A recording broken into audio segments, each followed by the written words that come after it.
기쁨 오신 여러분 주님의 이름으로 환영합니다. 오늘도 하나님 만나는 기쁨이 넘치는 수요 바이블 엑스포 시간이 되기를 간절히 소원합니다. 항상 이렇게 또 교회에 나와서 예배드리기 전에 먼저 조용히 음악을 들으면서 기도할 때마다 참 감사합니다. 하나님 우리의 예배를 받으신 것을 너무나도 기뻐하시는 그 하나님을 이렇게 교회에 나와서 만날 수 있다는 게 너무나도 감사합니다. 오늘도 이 자리에 함께 계시지 않지만은 또 여러분의 또 자리에서 또 가정에서 또 먼 곳에서 함께 예배드리는 우리 기쁨의 가정들 하나님의 풍성하신 은혜가 임하기를 간절히 소원합니다. 자, 우리 조용히 기도하면서 하나님 앞으로 나가겠습니다. 하나님 아버지 감사합니다.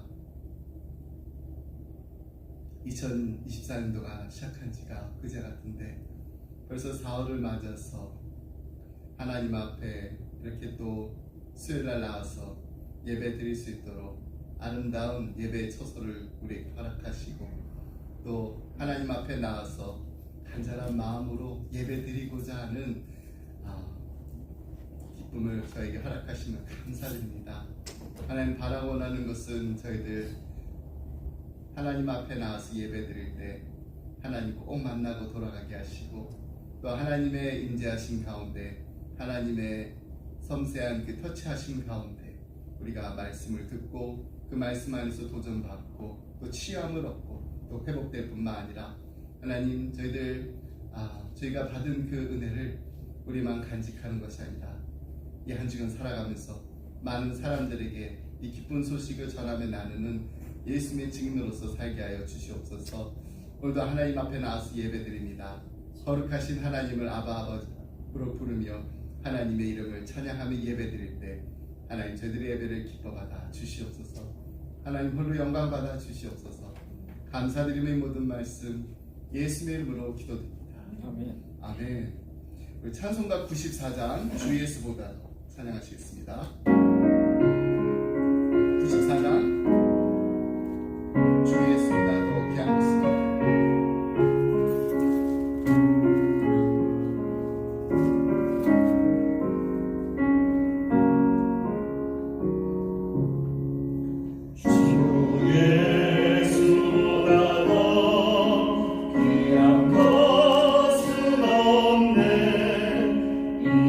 세상 무기가 아플 수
404장 그 크신 하나님의 사랑을 전하겠습니다.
함께 나눌 말씀은 사도행전 13장 13절로 23절 말씀입니다.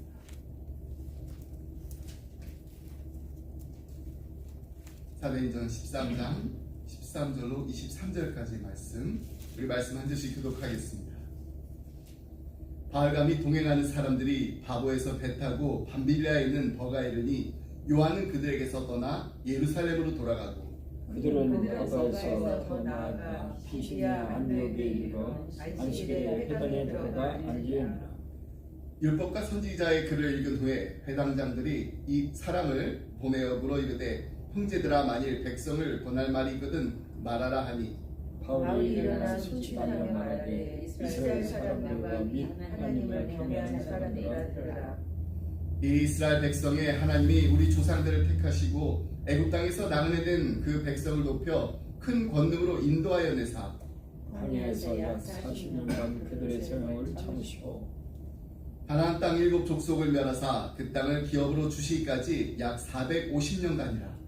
그 후에 선지자 사무엘 때까지 사사를 주셨다. 그 후에 그들이 왕을 구하거늘 하나님이 베냐민 지파 사람 기스의 아들 사울을 40년간 주셨다가 해하시고 다윗을 왕으로 세우시고 증언하여 이르시되 내가 이세 아들 다윗을 만나니 내 마음에 맞는 사람이라 내 뜻을 다하리라 하셨으니. 함께 읽겠습니다. 하나님이 약속하신 대로 이 사람의 후손에서 이스라엘 위하여 구주를 세우셨으니 곧 예수라. 아멘. 바이블 엑스포 사도행전이 벌써 45번째 시간입니다. 사도행전에 보면은 3대의 설교가 있습니다. 첫 번째는 이 베드로의 설교이고, 두 번째는 스데반의 설교입니다. 그리고 세 번째가 이 바울의 설교입니다.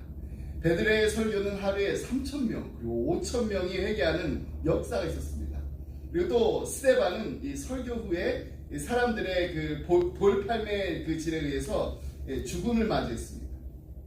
이제 스데반이 설교하던 그때에 함께 그 자리에 있었던 사람이 있었는데 그가 바로 사울입니다. 근데 그때는 사울이 이 스데반의 설교를 듣고 회개하지 않았습니다. 그랬던 그가 이제는 이 스데반이 전했던 그 복음을 비시디아 안디옥에 있는 유대인의 회당에서 전하고 있다라는 것입니다. 정말 하나님의 놀라운 은혜입니다. 오늘 본문이 이 바울의 그 설교 전문은 아닙니다. 그가 전한 이 복음의 그 주요 그 핵심, 그 요지를 요약해서 이 주석을 단 것입니다. 그럼에도 가장 아주 자세한 이 강론이어서 이 논리를 전개해가는 이 바울의 방법이 어떤 것인지를 우리가 온전히 볼 수가 있습니다. 바울이 오늘의 이 설교를 통해서 이 구약책을 자그마치 12번이나 언급하고 있습니다. 그러면서 예수님과 이스라엘의 그 관계에 대한 이야기를 이 족장 시대부터 쭉 되짚고 있습니다. 유대인의 관습 대로 그는 힘든 시절마다 이스라엘에 신실하셨던 그 하나님이 어떤 하나님이신지를 회고했습니다. 오늘 우리가 함께 읽은 그 말씀이 그 설교의 첫 단락인데요. 바울은 유대의 그 역사를 그 간추리면서 유대인의 그 신앙 고백에 강조되던 그 사항을 적어도 이 4가지를 되짚고 있습니다. 첫 번째는 하나님은 은혜로 족장들을 택하셨다는 겁니다. 두 번째는 하나님은 이스라엘 백성을 이집트에서 해방시키셨다는 것입니다. 그리고 세 번째는 하나님께서 이스라엘에게 땅을 주셨고, 그리고 네 번째 하나님은 이 백성에게 왕을 주셨다는 것입니다. 16절로 19절 말씀을 다시 한번 보겠습니다. 바울이 일어나 손짓하여 말하되 이스라엘 사람들과 및 하나님을 경외하는 사람들아 들으라. 이 이스라엘 백성이 하나님이 우리 조상들을 택하시고 애굽 땅에서 나그네 된 그 백성을 높여 큰 권능으로 인도하여 내사 광야에서 약 40년간 그들의 소행을 참으시고 가나안 땅 7 족속을 멸하사 그 땅을 기업으로 주시기까지 약 450년간이라. 바울은 이스라엘의 백성에 대한 그 하나님의 그 선택에 대해서 말하고 있습니다. 그러니까 선포한 이 복음의 그 주어를 보면은요, 하나님이었습니다. 하나님이 하셨다는 거예요. 하나님께서 이스라엘 그 백성을 당신의 선민으로 선택하셨고, 또 하나님께서 이집트의 그 노예였던 그들을 높여주시고 구원해 주셨고, 하나님께서 당신의 큰 권능으로 그들을 이집트의 그 노예살이에서 해방시켜 주셨습니다. 또 하나님께서 40년 동안 광야에서 그들의 소행을 참고 기다리셨고, 또 하나님께서 가나안 7 족속을 멸하시고 그 땅을 이스라엘 백성에게 기업을 주셨습니다. 하나님이 하셨습니다. 하나님이 하셨습니다. 하나님이 하셨습니다. 이처럼 이스라엘 백성이 이집트의 노예살이와 또 광야 생활을 거쳐가면서 가나안 땅에 정착하기까지가 이 450년이라는 기간이 걸렸는데, 하나님께서는 당시 선택하신 그 이스라엘 백성을 위해서 당신의 그 선택에 대한 그 책임을 끝까지 다해주셨다는 겁니다. 이 모든 일들이 다 하나님께서 하신 것이라는 겁니다. 이스라엘 백성이 선택해서 내가 정말 이렇게 해서 하나님 따라야지 해서 선택한 것이 절대로 아니라는 거예요. 근데 바울이 복음을 전파할 당시 이스라엘 백성들 보면은요, 정말 그 배타적인 그 우월의식이 대단했던 민족입니다. 하나님의 백성이라는 이 선민의식이 어떻게 보면 이 헬라 사람들의 엘리트 의식을 훨씬 능가하는 것이었습니다. 그래서 바울은 이스라엘이 하나님의 백성이 된 것이 철저히 하나님의 주권적인 선택이었다는 것을 계속해서 강조하면서 증거한 것입니다. 이스라엘의 선택이 어떤 외적인 그런 기준에 의해서 선택된 것이 아니라는 거예요. 만약에 어떤 그 외적인 기준에 의해서 선택된 것이라면은 그나마 선택받은 그들 자신에 대해 어떤 의미나 또 가치를 부여할 수가 있습니다. 내가 뭔가 한 거예요. 그러나 그런 기준 없다라는 겁니다. 이에 대해서 이스라엘 백성들을 광야에서 인도했던 이 모세도 이렇게 고백합니다. 신명기 7장 6절로 7절 말씀. 너는 여호와 내 하나님의 성민이라. 내 하나님 여호와께서 지상 만민 중에서 너를 자기 기업의 백성으로 택하셨나니 여호와께서 너희를 기뻐하시고 너희를 택하심은 너희가 다른 민족보다 수요가 많기 때문이 아니니라. 너희는 오히려 모든 민족 중에 가장 적으니라. 모세는 이렇게 말하는 것입니다. 만약에 하나님께서 너희들을 택하신 그 이유가 있다면, 어떤 외적인 기준이 있다면 그것은 바로 너희가 너무나 잘나고 큰 민족에서가 아니라 너무나도 작고 보잘것없는 민족이기 때문이라는 겁니다. 이것은 하나님의 선택에 있어서 인간적인 어떤 근거가 전혀 없다는 것을 말해주는 것입니다. 그렇습니다. 하나님의 선택에는요 기준이 없습니다. 그리고 이것은 오늘날 우리 성도들의 선택에도 그대로 적용됩니다. 하나님께서 우리를 어떻게 선택하셨나요? 사도 바울이 고린도 교회 성도들 향해서 이렇게 말했습니다. 고린도전서 1장 26절로 31절 말씀입니다. 형제들아, 너희를 부르심을 보라. 육체를 따라 지혜로운 자가 많지 아니하며 능한 자가 많지 아니하며 문벌 좋은 자가 많지 아니하노라. 그러나 하나님께서 세상의 미련한 것들을 택하사 지혜 있는 자들을 부끄럽게 하려 하시고 세상의 약한 것들을 택하사 강한 것들을 부끄럽게 하려 하시며 하나님께서 세상의 천한 것들과 멸시받는 것들과 없는 것들을 택하사 있는 것들을 폐하려 하시다니 이는 아무 육체도 하나님 앞에서 자랑하지 못하게 하려 하십니다.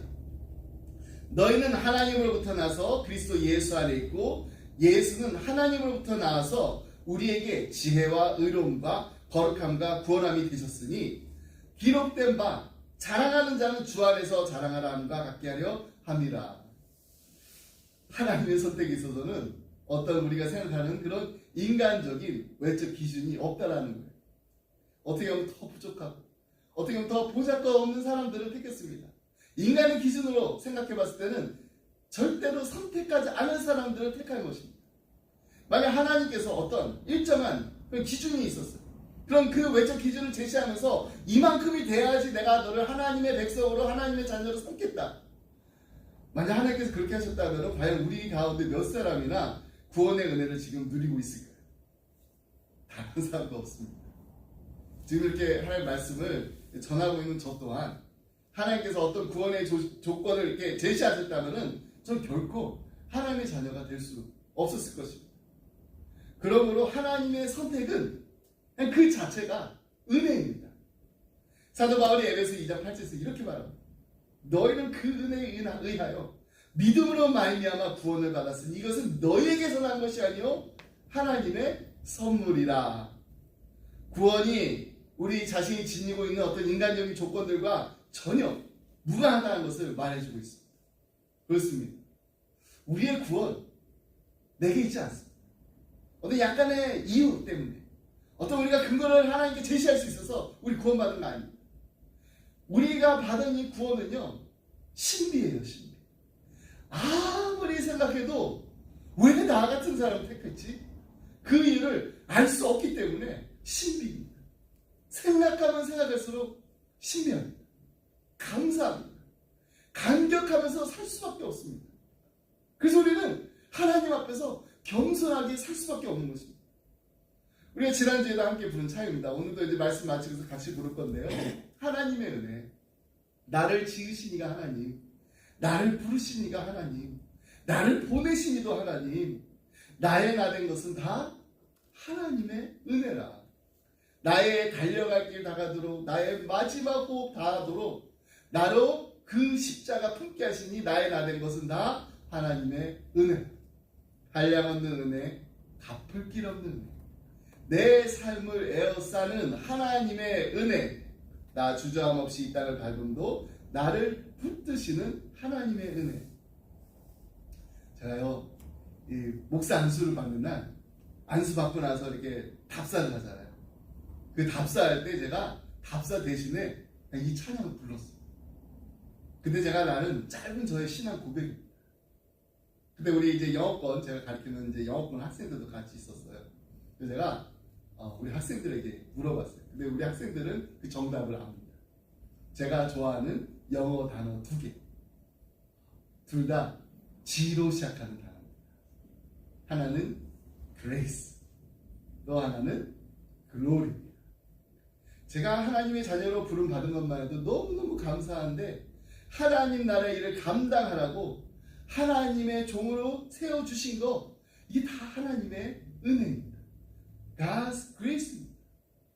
그래서 저는 그냥 먹고 마시든지 무엇을 하든지 다 하나님의 영광을 위해서 God's glory를 위해서 살겠습니다.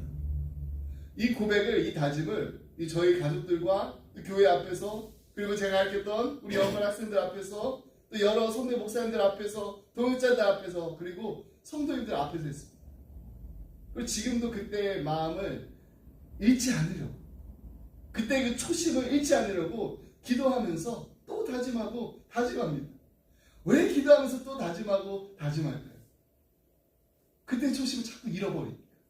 그럴 때마다 하나님께서는 제 마음에 다시 한번 감동을 주시고 도전을 주세요. 그때 처음 목사 안수를 받았을 때 나의 나 된 것은 다 하나님의 은혜입니다. 그래서 나의 영광을 위해 사는 것이 아니라 하나님의 영광을 위해서 살겠다는 그 고백을 자꾸 기억나게 해주세요. 우리는 한량없는 은혜, 갚을 길 없는 은혜, 내 삶을 에워싸는 하나님의 은혜, 이 놀라운 하나님의 은혜를 정말 잊지 말고 살아야 됩니다. 나의 나 된 것은 나의 공로가 아닙니다. 나의 노력으로 얻은 것이 아닙니다. 나의 열심으로 이루어진 것이 아닙니다.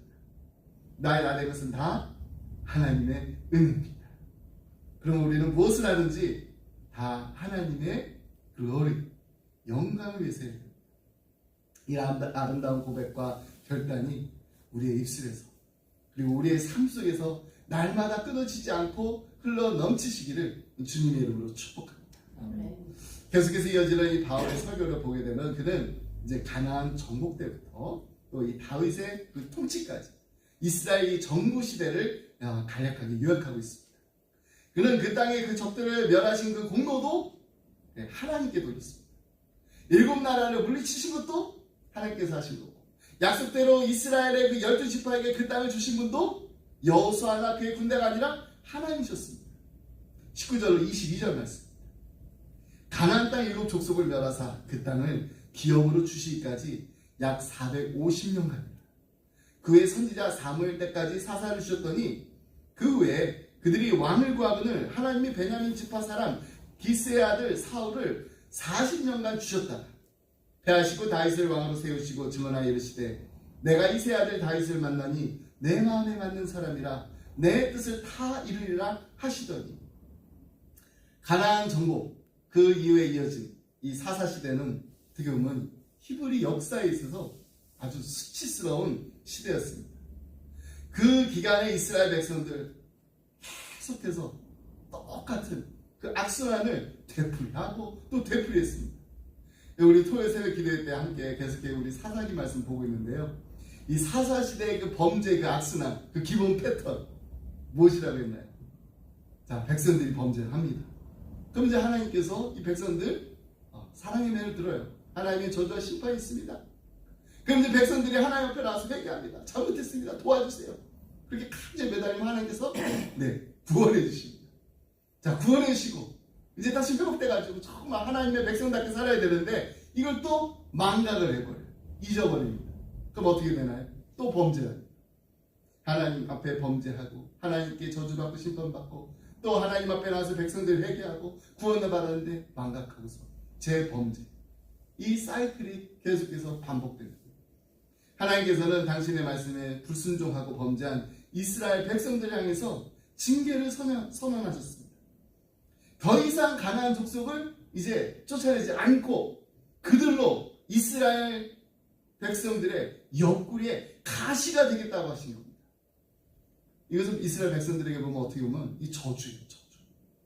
근데 이스라엘 향한 하나님의 이 징계는 그들을 그냥 다 멸절시켜버리는 하나님의 의도가 아니었습니다. 그들로 하여금 다시금 회개하게 하고 순종의 마음을 갖도록 하기 위해서 이 놀라운 하나님의 그 은혜가 내포된 하나님의 섭리였던 것입니다.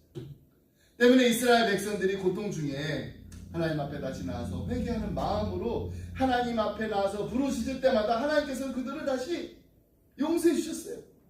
그들에게 응답하셨습니다. 그들에게 정말 필요한, 그들을 구원해 줄 수 있는 사사를 계속해서 세워주셨던 것입니다. 그렇습니다. 징계는요, 곧 하나님께서 죄악 중에 있는 당신의 자녀를 부르시는 한 수단이자, 아직도 나는 너를 포기하지 않는다, 기다리고 있다 라고 계시는 하나님의 사랑의 표현인 것입니다. 따라서 하나님의 자녀된 우리는 불신자들과는 달리 징계를 받을 때 정말 그 징계 가운데 있을지라도 소망을 가질 수가 있는 것입니다. 어떤 소망인가요? 비록 지금 징계를 당하고 있지만은 하나님 앞에 돌아오기만 하면은 나의 더럽고 추악한 모든 죄가 다 깨끗이 씻겨지고 눈보다 더 희고 깨끗하게 거듭난 모습으로 새로워질 수 있다는 그 소망을 우리가 가질 수 있는 것입니다. 왜냐하면 성도에 대한 징계는 마지막 심판이 아니라 구원으로 인도하시는 하나님의 은혜이기 때문입니다. 이처럼 오랫동안 참으시며 인내하시며 당신의 사랑하는 백성들과 함께 하기를 원하시는 그 하나님, 그 하나님이 이스라엘 백성들과 함께 계속해서 계심에도 불구하고 이스라엘 백성들은 우리 하나님 통치 필요 없습니다. 하나님 통치를 거부한 채 우리도 다른 나라처럼, 우리 주변에 있는 나라처럼 왕을 주세요. 자신들에게 왕이 있기를 원했습니다. 그래서 하나님께서 사울을 주셨습니다. 근데 이 사울을 보면 그의 시작은 참 좋았어요. 근데 마지막이 너무나도 비참했습니다. 사무엘상 9장 2절 말씀을 보면요, 하나님에 의해 이스라엘 첫 번째 왕으로 세움을 받았던 이 사울, 이렇게 소개하고 있습니다. 기스에서 아들이 있으니 그의 이름은 사울이요 준수한 소년이라. 이스라엘 자손 중에 그보다 더 준수한 자가 없고 키는 모든 백성보다 어깨만큼 더 컸더라. 우리말로 이 소년으로 번역된 이 히브리어는 바우르입니다. 청년을 일컫는 단어입니다. 그리고 준수하다, 준수하다로 번역된 이 단어는 토브예요. 토브, 선하다라는 의미를 가지고 있습니다. 이스라엘 그 역사에 혜성처럼 등장한 이 청년 사울, 이스라엘에서 용모가 가장 준수한 그런 외모를 지니고 있었을 뿐만 아니라 또 그는 마음으로도 내적으로도 선한 사람, 토부였어요. 토부. 게다가 신장도 얼마나 큰지 이스라엘 사람들 가운데 이 사울과 견줄 만한 사람이 없었습니다. 다시 말해서 새롭게 그 왕정을 시작하게 되는 이 이스라엘의 초대 왕으로 세움받기에 사울보다 더 적합한 사람이 이스라엘에 없었다는 거예요. 그 제비뽑기를 통해서 하나님에 의해서 이스라엘의 그 초대 왕으로 뽑힐 그 현장에서 사람들이 사울의 모습을 볼 수가 없었습니다. 왜냐하면 자신이 왕이 될 자격이 없다라고 생각한 이 사울이 짐짝 사이에 숨어 있었기 때문입니다. 그만큼 이 청년 사울은요, 겸손하기까지 했습니다. 근데 왕이 된 사울 어떻게 했나요? 처음에 좋았습니다. 외적의 그 침입으로부터 나라를 지켰고요, 왕국에 필요한 그 제도들을 또 새로 이렇게 만들었습니다. 초대 왕으로서 정말 수고를 마다하지 않았습니다. 근데 문제는 그가 왕좌에 앉아가지고 권력을 휘두르기 시작하면서 사람이 달라졌다는 거예요. 그는 하나님 앞에서 더 이상 겸손한 사람이 아니었습니다. 그는 하나님보다도 자신의 그 왕자를, 자신의 그 권력을 더 신봉했습니다. 그 왕자 권력을 주신 그 하나님, 그 하나님을 망각한 채 하나님께서 주신 그 왕자 권력을 이제 우상으로 섬기게 되는 어리석은 인간으로 전락하고 만 것입니다. 그리고 그 결과는 너무나도 끔찍했습니다. 말년의 사울, 블레셋과의 그 전쟁에서 참패를 당했습니다. 그토록 사울이 믿었던 그의 군대가 전멸하고 말았습니다. 블레셋군은 세 아들과 함께 패주하는 그 사울왕을 집요하게 추격했어요.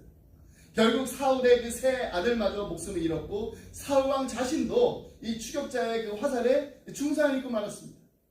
블레셋군의 이 생포될 그 절체절명의 그 상황, 그 위기였어요. 일국의 왕이 적국의 그 포로로 잡히는 것보다 더 큰 치욕은 없습니다. 그래서 중상을 입은 그 사울왕이 무기를 들고 자신을 호위하고 있던 그 군사에게 자신의 목을 쳐줄 것을 부탁합니다. 근데 그 군사가 손에 무기를 들고 있으면서도 감히 두려워서 왕의 목을 치지 못했습니다. 그래서 사울이 어떻게 했나요? 다급해진 이 사울 왕, 어쩔 수 없이 자신의 칼을 뽑아가지고 그 위에 엎드려서 스스로 자신의 생을 마감했습니다. 그 광경을 본 무기를 들고 사울 왕을 호위하던 그 군사마저도 스스로 목숨을 끊고 말았습니다. 사무엘상 31장 6절은 그날의 이 처참한 광경을 이렇게 증언하고 있습니다. 사울과 그의 세 아들과 무기를 든 자와 그의 모든 사람이 다 그날에 함께 죽었더라. 자신을 왕으로 세우신 하나님, 그 하나님을 외면하고 스스로 하나님의 그 자리에 앉았던 이 사울의 인생은 자신이 믿었던 군대와 사랑했던 아들과 그리고 자신을 호위하던 군사와 함께 그렇게 그냥 끝나버리고 말았습니다. 그리고 바로 그날 그의 왕국 또한 그렇게 막을 내리고 말았습니다. 사울이 40년 동안 통치했습니다. 이 40년 동안의 그 통치가 실패와 자살로 끝나자 이제 하나님께서는 다윗을 왕위에 올리십니다. 그는 하나님을 사랑하고 의롭게 다스렸습니다. 바울은요, 통치자로서의 그 다윗의 특징으로 그가 하나님에 맞는 사람이었다, 하나님의 그 마음에 맞는 사람이었다는 것을 이렇게 지적하고 있습니다. 22절 말씀을 다시 한번 보겠습니다. 패하시고 다윗을 왕으로 세우시고 증언하여 이르시되 내가 이새 아들 다윗을 만나니 내 마음에 맞는 사람이라 내 뜻을 다 이루리라 하시더니, 여기서 만나다, 이 만나다로 번역된 휴리스코는 관찰하여서 발견하다는 것입니다. 여러분, 이 보석 감정사가 수많은 그 원석들을 주의 깊게 관찰하다가 정말 진짜 값비싼 그 보석을 발견해듯이 하나님께서 그 수많은 사람들 가운데서 반짝반짝거리는 보석과 같은 그 다윗을 찾아내셨다는 겁니다. 또 하나님께서 다윗을 가리켜서 내 마음에 맞는 사람이라고 말씀하셨습니다. 이것은 원문에 의하면 내 마음을 뒤따르는 사람이라는 뜻인데요. 그래서 영어로는 보면은 a man after my own heart, 그러니까 내 마음을 뒤따르는 사람이라는 뜻이에요. 하나님께서 다윗을 찾아내신 것, 그가 메사야 하나님의 마음을 좇는 사람이었기 때문입니다. 다시 얼마나 하나님의 마음을 좇는 사람이었어요.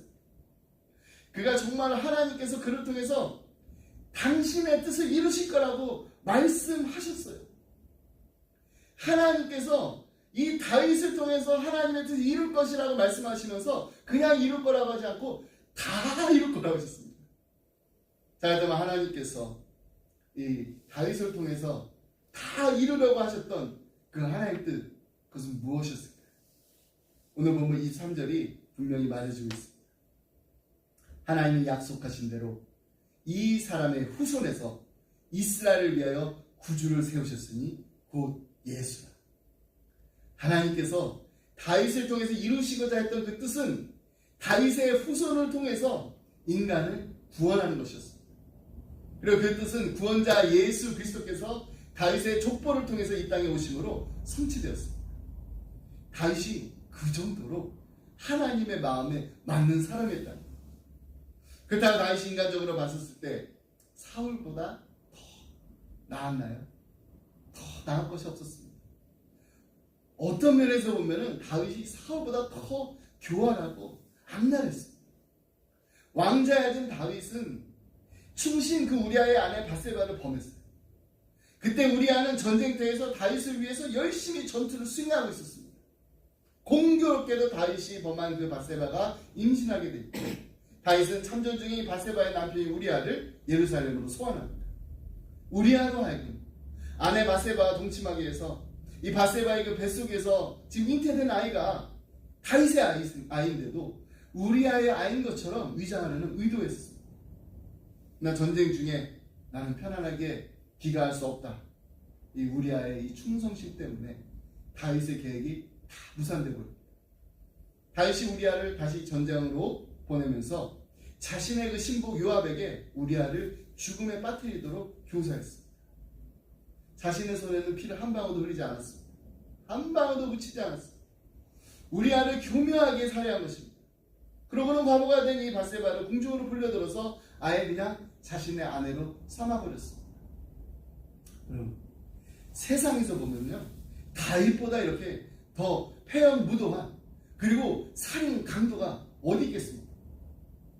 근데 그런 아버지를 또 보고 자란 다윗의 자식들 또한 가관이었습니다. 장남 암논이 자신의 이복누이 다말을 강간했습니다. 이 양심을 품은 이 다말의 친오빠, 다윗이 정말로 사랑했던 아들 압살롬, 기회를 엿보다가 이복형 암논을 죽여버렸습니다. 그 이후에 압살롬은요, 내친 김에 그냥 아버지 다윗을 몰아냅니다. 구태타를 일으켰습니다. 놀란 다윗이 정말 신도 시든지 못한 채 측근들만 거리들이고 황급하게 왕궁을 빠져나갔습니다. 그리고 왕궁을 접수한 이 압살롬, 아버지 다윗이 두고 간 이 아버지의 후궁들을 범했습니다. 아버지의 후궁들이란 누군가요? 압살롬에게는 어머니 뻘 되는 사람들, 이런 폐악한 압살롬, 정말 그런 거 전혀 개의치 않았습니다.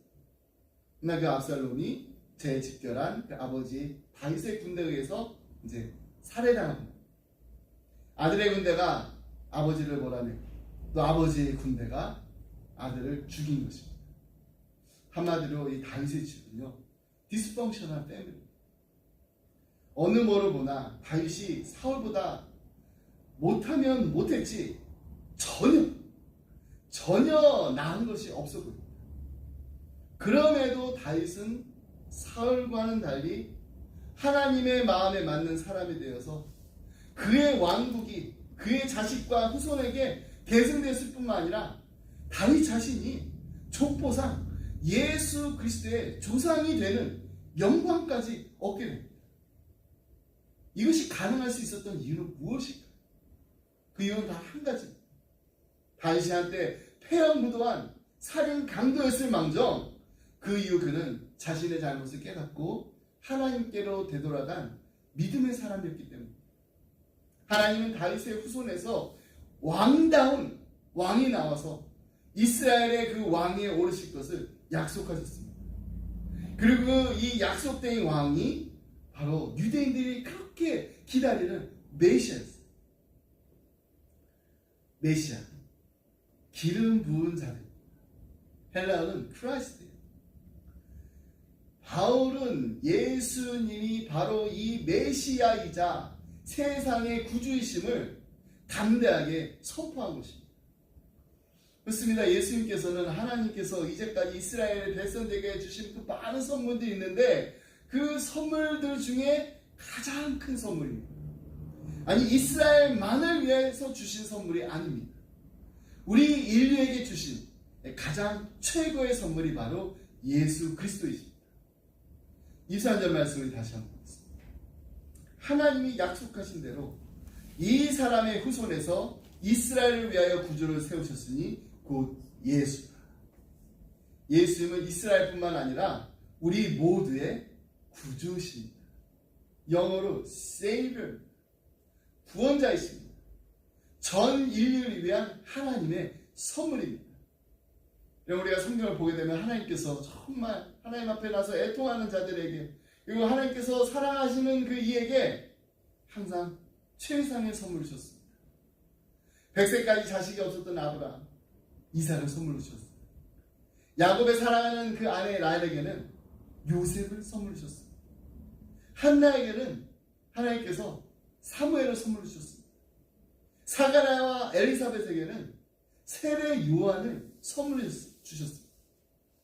그렇다면 우리에게는 무엇을 선물로 주셨나요? 우리는 하나님으로부터 무엇을 받았나요? 바로 예수 그리스도. 주 예수보다 더 귀한 것은 없습니다.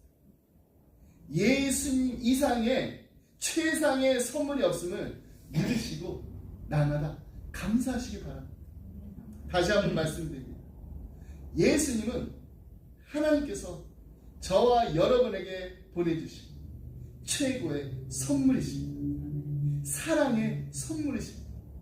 로마서 5장 8절 말씀에서 우리가 아직 죄인 되었을 때 Yet we are still sinners. 그리스도께서 우리가 죽으심으로 Christ died for us. 하나님께서 우리에게 대한 자신의 사랑을 확증하셨느라 He demonstrated His love through Jesus Christ. 우리에게 이 말씀을 주셨습니다. 이 기쁜 소식을 우리가 알게 하셨습니다. 여러분, 예수님이 아니었다면 어떻게 우리가 하나님을 알 수 있었겠습니까? 예수님이 아니었다면 어떻게 거룩하신 하나님을 우리가 아바 아버지라고 부를 수 있게 될 수 있었겠습니까? 하나님이 우리를 이처럼 사랑하신다는 사실을 우리가 어떻게 알 수 있었을까요? 예수님이 이 땅에 오셨습니다. 나를 위해서 십자가에 달려 돌아가기 위해서 왕이신 예수님께서 우리를 위해서 오셨습니다. 그래서 이제 우리는 하나님을 알 수 있게 되었습니다. 하나님의 사랑이 얼마나 크고 놀라운지를 알 수 있게 되었습니다.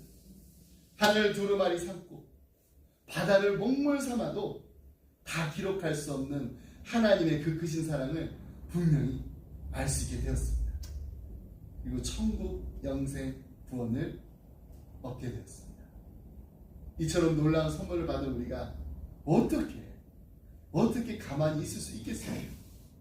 스데반의 설교를 듣고도 그가 돌에 맞아가지고 순교할 때도 마음에 아무런 감동도 없고 동요도 없이 교회를 더 핍박하기 위해서 나섰던 이 바울을 만나주셨던 그 사랑의 주님이 바로 우리의 주님이십니다.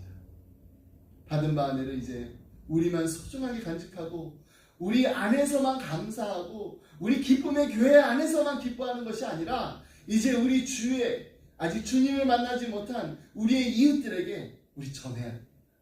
알려야 됩니다. 이 기쁜 소식을 복음을 나누기에 우리 정말 힘써야 됩니다. 그냥 한두 번 하는 게 아니라 이들이 주님을 꼭 만나서 예수님이 날 위해서 십자가에 못 박혀 달려 돌아가셨습니다. 주님이 나의 세일, 구주이십니다. 이 고백이 이들의 입술에서 나올 때까지 우리 쉬지 않고 포기하지 않고 끝까지 복음을 전하는 예수의 산증인들이 다 되시기를 주님의 이름으로 축복합니다. 아멘. 기도하겠습니다. 사랑하는 내가 풍성하신 하나님 아버지 감사합니다. 우리를 구원하시려고 하나밖에 독생자 예수 그리스도를 우리를 위해 십자가에 못 박혀 달려 돌아가게 하시고 그 크신 하나님 아버지의 사랑에 감사합니다.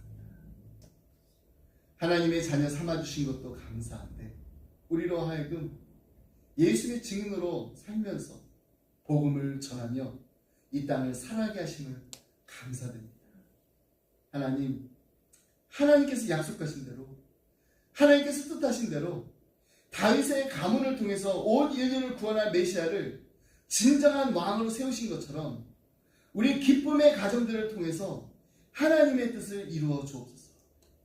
하나님의 마음에 합한 사람이라는 칭찬을 받았던 다윗처럼 우리도 하나님 마음에 합한 인생, 하나님 보시기에 아름다운 인생, 하나님의 얼굴에 미소 짓게 하는 하나님의 뜻을 이루어 나가는 인생을 살게 하여 주옵소서. 사랑하는 우리 자녀들을 위해서 기도합니다. 이들이 다른 무엇보다도 주 예수보다 더 귀한 것은 없습니다. 예수님이 나의 인생의 최고의 선물입니다라는 아름다운 고백을 할 수 있도록 주님 이들을 만나 주시옵소서. 주님을 만나 주님의 보호하심과 주님의 인도하심 가운데 날마다 주님과 동행하는 기쁨이 넘치는 왕의 백성들이 다 되게 하여 주옵소서. 나의 나된 것은 다 하나님의 은혜입니다. 그리고 먹고 마시든지 무엇을 하든지 다 하나님의 영광 위에 살겠습니다. 입술로 고백하며 삶으로 살아가는 우리의 자녀들이 다 되게 하여 주옵소서. 이 모든 말씀 우리를 사랑하신 예수 그리스도의 이름으로 기도드립니다. 아멘. 아멘. 이제 우리 다같이 하나님의 은혜를 다 함께 부르도록 하겠습니다.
돌아가기 전에 하나님 앞에 간절한 마음으로 다짐하며 결단하는 시간 가지기 원합니다.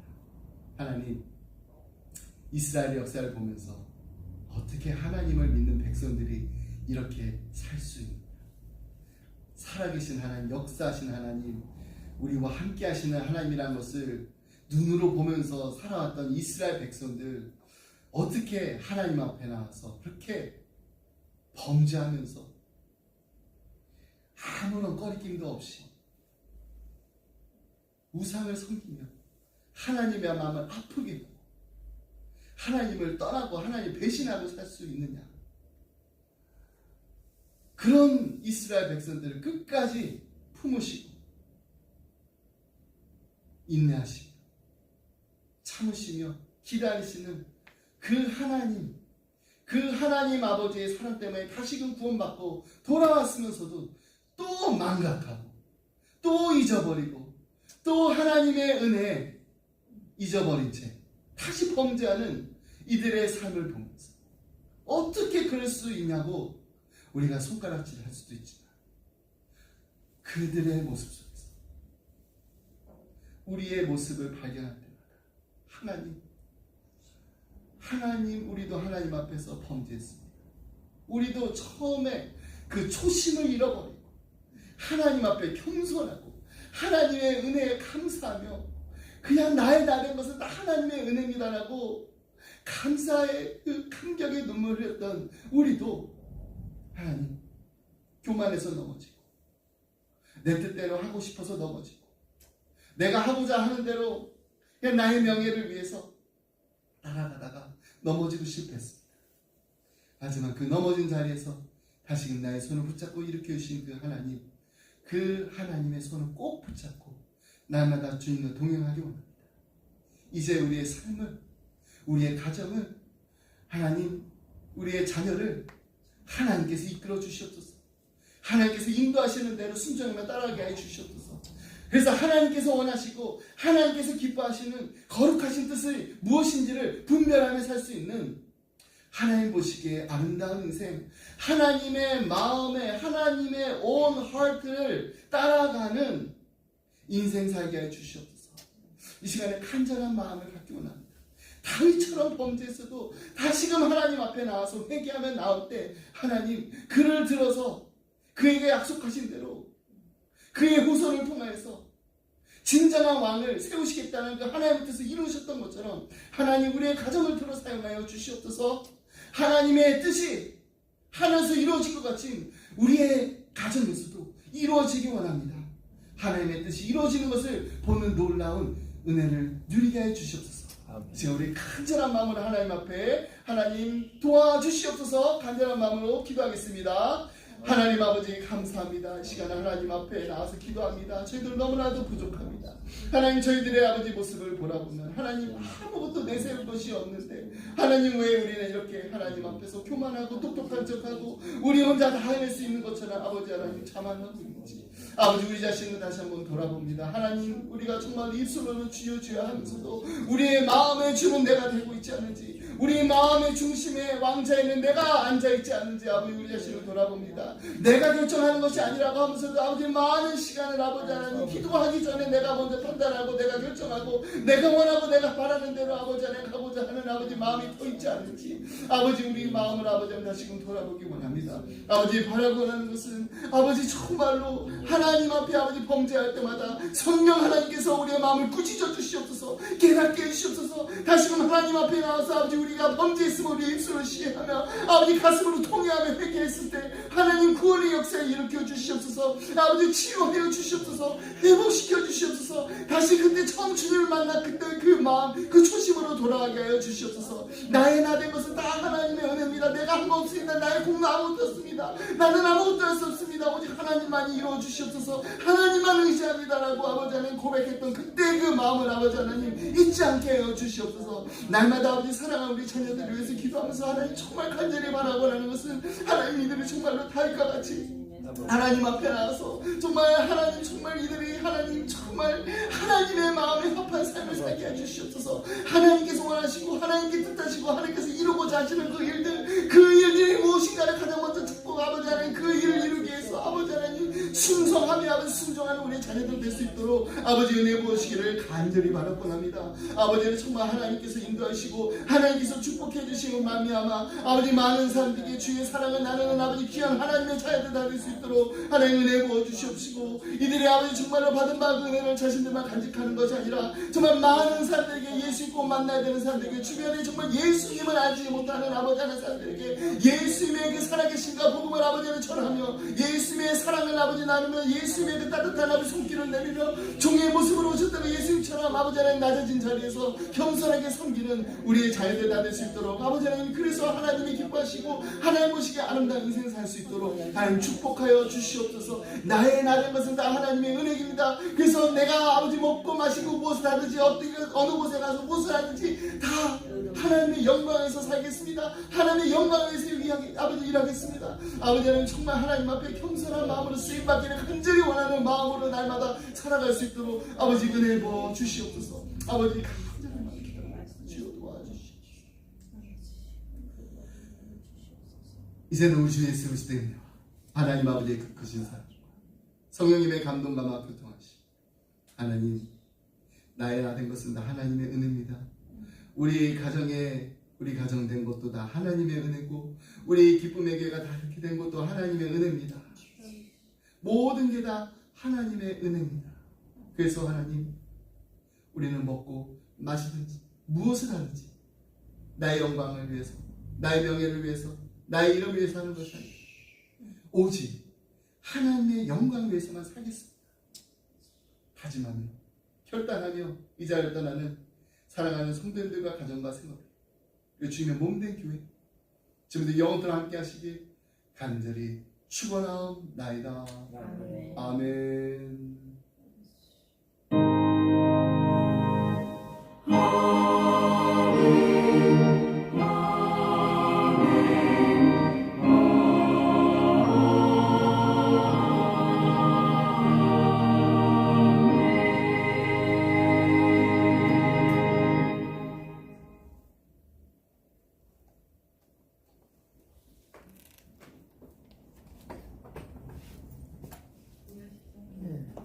아유, 시원하게.